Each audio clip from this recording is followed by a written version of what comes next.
साथियों और यहाँ पर आए हुए जन आंदोलन से जुड़े हुए साथियों,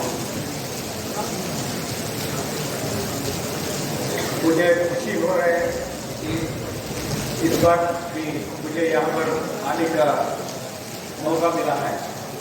मुझे 1 महीने पहले जब ये तय हुआ तो मुझे बताया गया कि मुझे यहाँ आना है, लेकिन 2 दिन पहले तक मेरा आने का सर्टन था, कंफर्म नहीं किया था। 2 दिन पहले मेरे पार्टी के मुख्यमंत्री जो 6 साल पहले यही कार्यक्रम में यहाँ पर आए थे, तो उनको मैंने पूछा कि मुझे यहाँ पर जाना है नीतीश कुमार जी से। उन्होंने बोले जरूर जाना है। और आप लोगों को याद होगा कि 2016 में जब यहाँ पर इसी कार्यक्रम में वो आए थे, यहाँ पर मेधा जी की तरफ से शराबबंदी का जो आंदोलन यहीं से उन्होंने फ्लैग ऑफ भी किए थे। साथियों, शुरू में जब मैं मेधा जी से जुड़ा नहीं था, एक मेरा अनुभव मैं पहले बताना चाहता हूँ। ये सन 1990 के बाद मैं कर्नाटक में रहता था। उस समय एक बंगाल का एक मजदूर कर्नाटक का कारवार जिला में जहाँ पर डैम बन रहा था, वो विक्टिमाइज हुए थे। मुझे जॉर्ज फर्नांडिस का फोन आया था कि वहाँ पर जाके डिस्ट्रिक्ट लेबर कमिश्नर से बात करने के। जब मैं वहाँ पर लेबर कमिश्नर से तो बात किया ही था, लेकिन उस समय मैं मेधा जी का जो नर्मदा आंदोलन के बारे में सब सुना था। मैंने कुछ ज़्यादा ही किया, वहाँ पर जा करके लोगों को नदी पार करके कोई जगह लोगों को इसके बारे में उस डैम के विरोध में आंदोलन करने के बारे में बात किया था। और उसके बाद मैंने वहाँ से बैंगलोर से 500 किलोमीटर दूर था, बैंगलोर मैंने पहुंचा और बैंगलोर में एक प्रेस में मैंने प्रेस नोट दिया कि हम लोग उस बात कॉन्ट्रैक्ट के विरोध में हम जो आंदोलन शुरू करेंगे, मेधा पाट कर वहाँ पर आएंगे करके ये मैंने वहाँ पर बोला था। और जैसे अभी किसी ने बोला कि मेधा जी का नाम से ही हमारा काम हो गया करके, मेरा भी काम वैसे ही हुआ। और साथियों, ये यहाँ पर आप आंदोलन के साथ जुड़े हैं, आप लोग सब जानते हैं कि यहाँ पर हजारों हेक्टेयर जमीन जलमग्न हुआ है, जिसमें हजारों हेक्टेयर वन्य भूमि भी है और सैकड़ों गांव जहाँ पर लाखों लोग विस्थापित हुए हैं और अधिकांश लोग जिसमें आदिवासी लोग हैं। मेधा जी का ये जो नर्मदा आंदोलन के कारण जो महाराष्ट्र, मध्य प्रदेश और गुजरात का लगभग 50,000 लोगों को पुनर्वास भी हुआ है और लगभग 20,000 लोगों को जमीन के बदले जमीन भी उनको मिला है। तो साथियों, आप लोग जानते हैं मेधा जी हमेशा कई साल से बोल रहे थे कि अमेरिका और यूरोप में जो डीकमिशनिंग डैम का डीकमिशनिंग किया जा रहा है, वहाँ पर हजारों डैम को तोड़ा जा रहा है।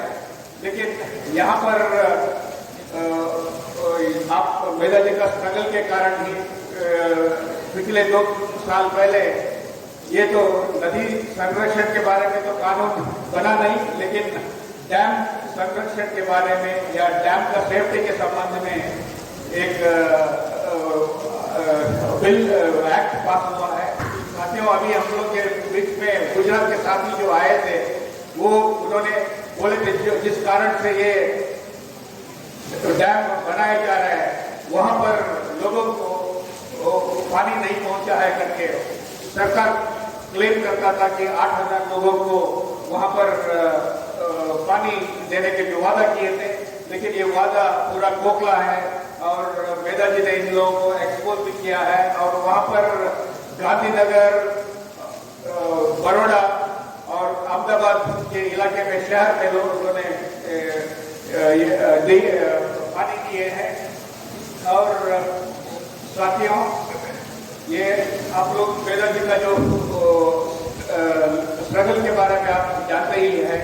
इन्होंने अडानी, अंबानी और मेधा के खिलाफ इन्होंने जो लड़ाई लड़ी और साबित सुदीनम की भी इसी स्ट्रगल में बहुत सक्रिय थे। उन्हीं के नेतृत्व में भी लड़ाई लड़ा गया।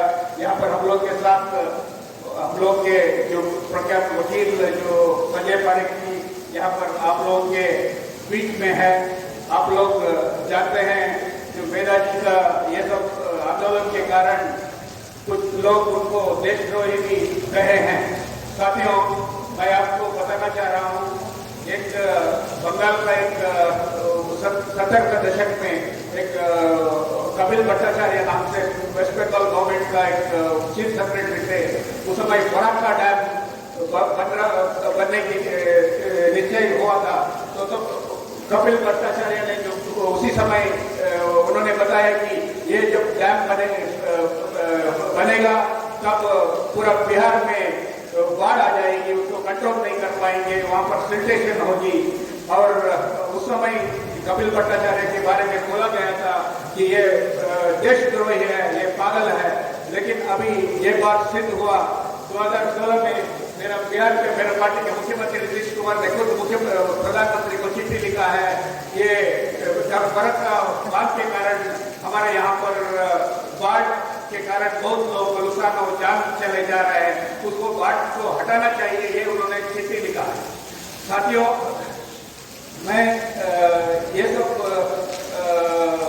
चीज को देखते हुए पिछले 38 साल का मेधा जी का अनुभव का लाभ हम लोग लेकर के मेधा जी खुद ही एक इनिशिएटिव लिए हैं कि ये जो नदी बचाने के लिए कोई कानून नहीं अभी तक नहीं है, इसके लिए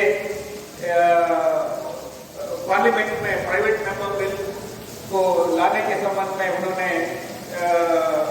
सोचा और बहुत विस्तार से इससे जुड़े हुए देश भर के अलग अलग प्रांत के लोगों से उन्होंने चर्चा की और उन्होंने एक अच्छा सा एक उन्होंने बिल उन्होंने ड्राफ्ट किया, नदी संरक्षण, सुरक्षा और पुनर्जीवन पर अधिनियम। तो साथियों, मैं मेधा जी को बधाई देता हूँ और अगले सेशन में हम लोग मैं और मेरा और साथी मिलकर के हम लोग ये एक कानून को हम लोग ये बिल को राज्यसभा में इंट्रोड्यूस करेंगे और आने वाले दिन में आप लोग को सुनने के लिए मिलेगा कि पार्लियामेंट में नदी बचाने के बारे में भी, सिर्फ डैम बचाने के बारे में नहीं, नदी बचाने के बारे में भी चर्चा चल रहा है। तो आज मुझे बहुत खुशी है कि मैं मेधा जी का संगठन ने मुझे यहाँ पर मुख्य अतिथि के बनकर के यहाँ पर बुलाए हैं। मेरे जैसे लाखों साथी कार्यकर्ता पूरा देश में मेधा जी का फैन है। आप लोग मेधा जी के इस 38 साल से आप लोग साथ दे रहे हैं। आने वाले दिन में ये कानून बनने के बाद भी आप लोगों को लड़ाई जारी रखना चाहिए। इतना बोल करके मेरा बात खत्म करता हूँ। साल का संघर्ष सामूहिक नेतृत्व में और सामूहिक एकजुटता के साथ ही चला है और आपने आश्वासन किया है कि इस विधेयक को आप आगे बढ़ाएंगे और राज्यसभा के सांसद के रूप में और संसदीय जल संसाधन समिति के मान्यवर सदस्य के रूप में आप इस विधेयक को कानून तक ले जाने के लिए आप संसद के अंदर संघर्ष करेंगे। तो हम संसद बाह्य जन आंदोलनों की राजनीति के द्वारा भी इसको समाज को जागरूक करने के लिए आधार बनाएंगे और संसद में कानून पारित हो, इसके लिए जंग छेड़ेंगे। मंजूर है तो लड़ेंगे, लड़े हैं, लड़ रहे हैं। जिंदाबाद। और अनिल हेगड़े जी, कल भी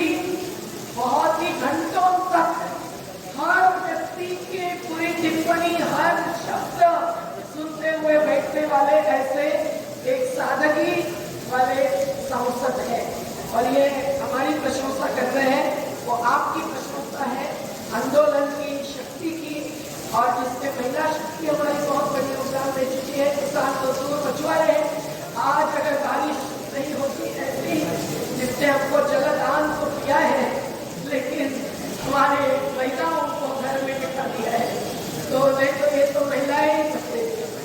तो आज मैं धन्यवाद देते हैं अनिल हेगड़े जी को, और हमको संसद के अंदर आज जो 3 मिनट में कानून बदले जा रहे हैं, उसके बदले में इस प्रकार का एक कोई व्यवस्थित बना हुआ कानून जिसमें और भी योगदान होगा संजय पारिक जी का, अनिल हेगड़े जी का, और एक समिति गठित हुई है जिसमें हम 6-7 लोग हैं, जिसमें महेंद्र यादव जी हैं, जिसमें राजकुमार सिन्हा जी हैं, जिसमें CR नीलकंठन जी हैं, जिसमें प्रफुल्ल सामंता जी हैं, जिसमें आराधना भार्गव जी हैं, और हम सब लोग जी हैं। पर हम सब लोग मिलकर जो भी सुझाव संजय भाई आप दे देंगे और अनिल भाई एक विधेयक के रूप में इसको डालने के लिए हमको जो आदेश दे देंगे, हम लोग उसके आधार पर काम करेंगे, और आने वाले 1 महीने के अंदर हम लोगों को इसको अंतिम रूप देना है। इसमें जो नर्मदा नहीं, नदी घाटी प्राधिकरण जैसी संरचना बनानी है, हर छोटी बड़ी नदी के लिए एक नदी सुरक्षा समिति बनानी है, और ग्राम सभा हो, वार्ड सभा शहर की हो, किसान मजदूर आदिवासी हो, पशुपालक या मछुआरे हो, सभी की सलाह और सूचना देकर अभी तक जो बड़े बांध बने हैं उसकी जांच करानी है, और तब तक कोई दूसरा बांध नहीं बनना चाहिए जब तक ये आज तक बने हुए बांध सफल साबित नहीं होते हैं। मंजूर है? और नदी घाटी के अंदर छोटे छोटे क्षेत्र से शुरू करते ही नदी घाटी के स्तर पर एक मास्टर प्लान बनाना है, और जो बर्बादी हुई है उससे बचाने के लिए वनीकरण करना होगा, उसको बचाने के लिए रेत खनन अवैध रोकना होगा, उसको बचाने के लिए नदी से नर्मदा से 72 जगह लिफ्ट इरिगेशन योजनाएं आकी गई है, जिससे कि नर्मदा में आज गर्मी में जो पानी 105 मीटर तक जाता है, जबकि बांध 140 मीटर 40 मीटर तक पहुंचा है, तो वो भी खत्म होगा। तो ये सूखा और बाढ़, आज बाढ़ आई है और अभी जुलाई महीने तक सूखा था, तो ये जो चक्र है, और रेत खनन से तो नीचे का जलचक्र खत्म होता है, तो नदी मृत हो जाती है। ये कानून बताते हुए आप लोगों को आज आगे लड़ाई ले जानी है। आपको ये भी मालूम हो, हमारे सेंचुरी के साथ यह है कि किथमपुर की इंडस्ट्री हो, सेंचुरी की मिल हो या नाता की इंडस्ट्री हो, नदी से ही पानी जाता है। अगर नदी खत्म होगी तो यहाँ का औद्योगिकरण भी खत्म होगा, जबकि औद्योगिकरण के प्रदूषण से अजनार कारम और नर्मदा भी प्रदूषित होकर आज नर्मदा का पानी पीने लायक नहीं है। महाकाल में लाखों लोग जाते हैं, क्षिप्रा का पानी पीने लायक नहीं है। फसल में इतने छोटे बैंगन और इतने छोटे अमरूद आ रहे हैं, गाय मर रही है वो पानी पीकर, और मल्टी स्पेशलिटी हॉस्पिटल्स में हमारे लोग कैंसर की, पथरी की, पेट की बीमारियां लेकर सब पहुंच रहे हैं। तो नदी बचाओ, जीवन बचाओ। नदी